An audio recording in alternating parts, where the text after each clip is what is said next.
नमस्कार दोस्तों, हम आपका भोजपुरी ज्ञान सागर में बहुत बहुत स्वागत करते हैं और आपने जो सपोर्ट किया है उसके लिए फिर आपको हम धन्यवाद देते हैं। घर में कुछ काम होने के वजह से ज्योतिष का काम थोड़ा रुक गया था, फिर शुरू होगा।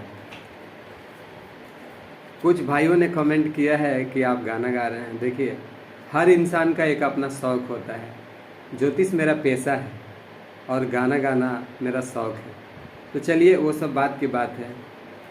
आज हम बात करेंगे कि आप अपना जन्म कुंडली पेन और स्केल के माध्यम से कैसे बना लेते हैं। और बने रहिए हमारे साथ वीडियो में, क्योंकि आज मैं बहुत इम्पोर्टेंट बात बताने वाला हूँ। अक्सर लोग पूछते हैं कि मेरा लड़का नौकरी करेगा कि बिजनेस करेगा। आप अपने कुंडली को देखकर जान जाएंगे कि आप स्वयं बिजनेस करेंगे कि नौकरी करेंगे। अगर आप बिजनेस के लिए बने हैं तो नौकरी में आप तरक्की नहीं कर सकते, और यदि आप नौकरी के लिए बने हैं तो आपसे बिजनेस नहीं होगा। तो सबसे पहली बात है कि पहले कुंडली देखा जाता है कि आपके कुंडली में नौकरी है कि बिजनेस है। तो इस पर तो हम चर्चा करेंगे। आइए हम जल्दी से ये बता देते हैं कि किस तरह से कुंडली आप अपने हाथों से तैयार करेंगे। ये रहा स्केल और यह रहा पेन। आइए अब आपको हम कॉपी पे ले चलते हैं, बैक कैमरा करके।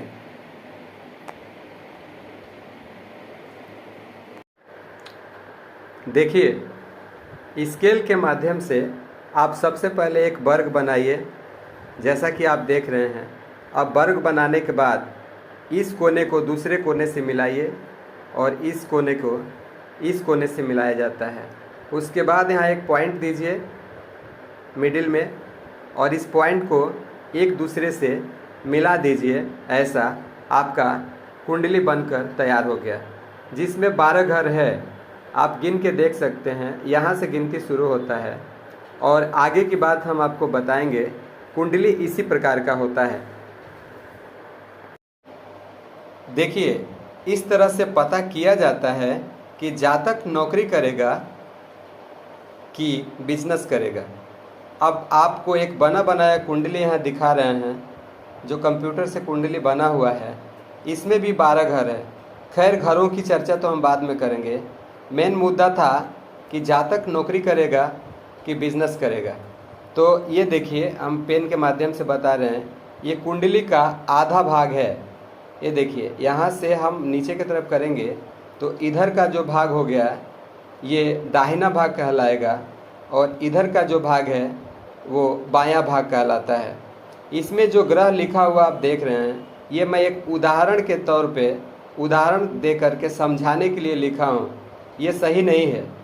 ये तो आपका जन्म तिथि देखने से पता चलेगा कि कौन ग्रह कहाँ बैठा हुआ है।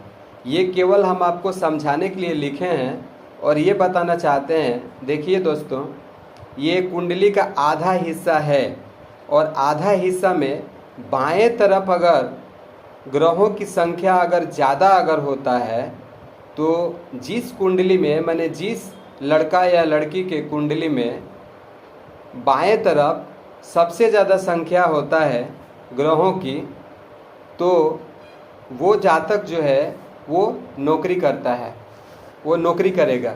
ऐसे लोगों को नौकरी में मन लगाकर तैयारी करना चाहिए। ऐसा हम नहीं कहते हैं, ऐसा किताब में है। और दूसरा बात, इधर आइए देखते हैं। ये दूसरी तरफ एक और यहाँ पे कुंडली है, इसमें ये दाहिने तरफ है। तो इस कुंडली में आप देखेंगे कि दाहिने तरफ ग्रहों की संख्या अधिक है। यानी दाहिने तरफ अगर ग्रहों की संख्या अगर अधिक होगी तो वो जातक बिजनेस करेगा, और यदि बाएं तरफ ग्रहों की संख्या अधिक होगी तो वो जातक नौकरी करेगा।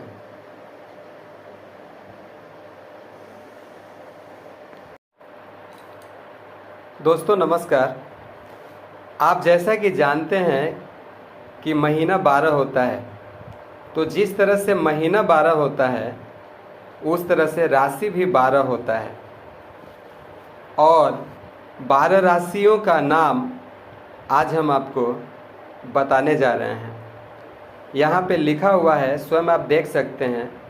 पहला है मेष राशि, दूसरा वृष राशि, तीसरा मिथुन राशि, चौथा कर्क राशि, पांचवा सिंह राशि, छठवां कन्या राशि, सातवां तुला राशि, आठवां वृश्चिक राशि, नौवां धनु राशि और 10वां मकर राशि, 11वां कुंभ राशि और 12वां मीन राशि। दोस्तों, मैं आपको एक बात बता देना चाहता हूँ कि ये जो राशियाँ हैं, ये जो क्रम में जिस तरह से सजा कर यहाँ लिखा हुआ है, ये क्रम कभी चेंज नहीं होता है। अगर कोई आपसे पूछे कि 5 नंबर का राशि कौन है, तो आप बोलिए सिंह राशि है। अगर कोई आपसे पूछता है कि 6 नंबर में कौन राशि आता है, तो आप कहेंगे कन्या राशि आता है। अगर आपसे कोई कहता है कि 9 नंबर का राशि बताइए, तो आप कहेंगे धनु राशि। अगर कोई सिर्फ ये बोलता है कि 11 नंबर, तो आप समझ जाइए कि 11 नंबर में कुंभ राशि आता है। तो ये राशि आपको याद कर लेना चाहिए। और अगले पन्ने में हम आपको बता रहे हैं कि इन राशियों के स्वामी कौन होते हैं और वो किस तरह से इन राशियों को कंट्रोल करते हैं और किस तरह से आपके जीवन पे इनका गहरा प्रभाव पड़ता है। जैसा कि पिछले पन्ने में आप जान चुके हैं कि 12 राशियों के क्या नाम होते हैं, इस पन्ने में मैं आपको बताना चाहता हूँ कि जिस तरह से गांव में या शहर में एक आदमी के 2-2 मकान होते हैं, तो कहा जाता है कि ये 2 मकान का मालिक है। किसी का 1 मकान होता है तो कहते हैं कि ये 1 मकान का मालिक है। दोस्तों, आपको समझाने के लिए मैं बता दूं कि ग्रह भी 9 होते हैं। ग्रहों के नाम तो आप जानते हैं, पहले से बताया जा चुका है। और आज मैं सिर्फ ये बताऊंगा कि जिस तरह से एक आदमी के 2 मकान होते हैं, उसी तरह से ग्रहों के अपनी अपनी राशियाँ होती हैं और ये लोग अपनी अपनी राशियों को कंट्रोल करते हैं।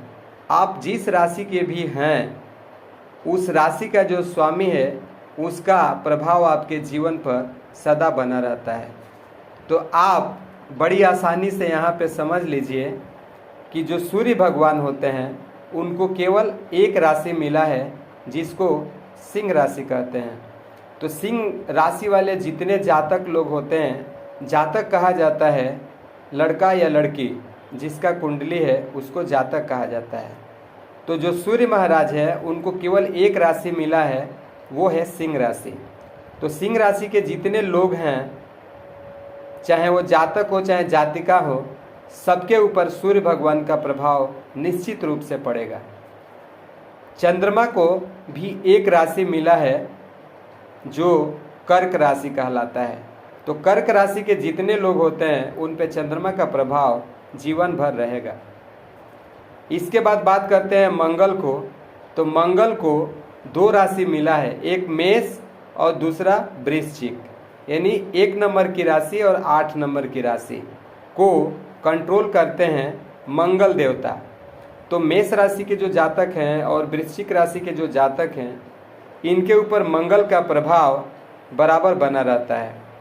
बुध भगवान को मिला है मिथुन और कन्या राशि।